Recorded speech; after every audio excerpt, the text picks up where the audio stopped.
All right, so I've had a lot of requests on how much time I rest between sets or what I would recommend. So we're gonna run through each body part, and you'll see some of my body parts actually a little bit different. I think you'll like this. So let's get after it. Now, when it comes to big compound movements, I say the more rest, the better. The ones like squat, deadlift, where you're recruiting a lot of muscles and it's really taxing on your cardiovascular system. But with that being said, if you're using a stopwatch, I think you're screwing yourself. Now, the reason for that is the stopwatch has no idea what you've just been through. For the most part, it'll probably keep you on pace and you'll do pretty good and your workouts will be timely.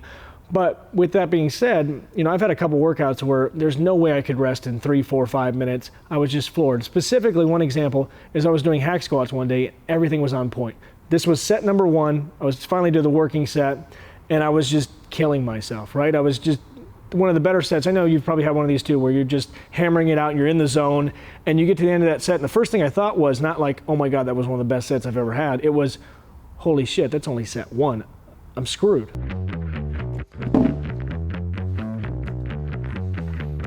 The point I'm trying to make is on big compound sets, the focus shouldn't be on how long do I rest, but how hard do I work. I would much rather have a trainee come in and they just say, okay, kill me as hard as you can. I don't care whatever you do to me this set. You can drop the weight 10 times.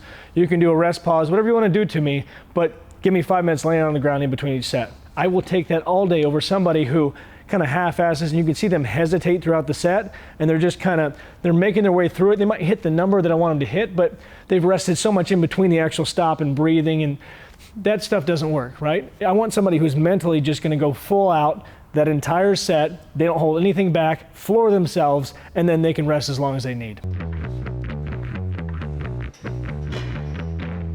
Now, when it comes to more isolated leg movements like leg extension, lying leg curl, if you got a seated leg curl, that's where I crank it up and I go, a minute or less. If I'm being, really on it and I'm actually following what I want to do, I want to hit 45 seconds. So I want to just rep it out, walk it out a second. If you have a training partner, it's usually perfect because it gives you just enough time to have to do their set. It's about a minute, you jump back in and just go right away. Now here's where things get weird. On arms and calves, I will literally give trainees and myself no rest whatsoever. I'll let them go, get done with the set, either shake their arms out or sometimes I'm a dick and I make them hold them up in the air, and that's all the rest they get. And believe me, I know it shouldn't work. I'm sure the whole scientific community is all throwing up in their mouths and protesting behind their keyboards because they know that you should have at least a minute of rest, but here's the thing, this channel is about experience, and I've done this with enough people to know that your arms are gonna grow if you do this. Shoulders are a little different because most people when they come to me, they don't really know how to connect with their shoulders, especially their rear delts. But a lot of people really can't do side laterals without their traps jumping in, or even front delts. They'll actually pull down as they're coming up and they'll pull those traps into it.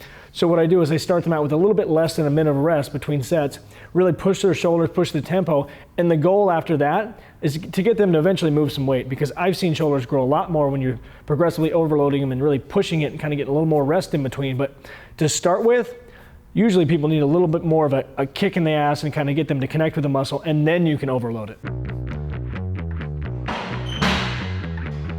Now with chest, you're gonna get the best of both worlds. On heavy presses, again, take more rest, do what your body needs and what it tells you to do. On fly, what I call detail work, where you're just coming up and repping it out, I say 30 seconds top. So cable flies coming together, squeezing it out, rest, breathe, catch your breath, but 30 seconds max, jump back in, squeeze out that detail.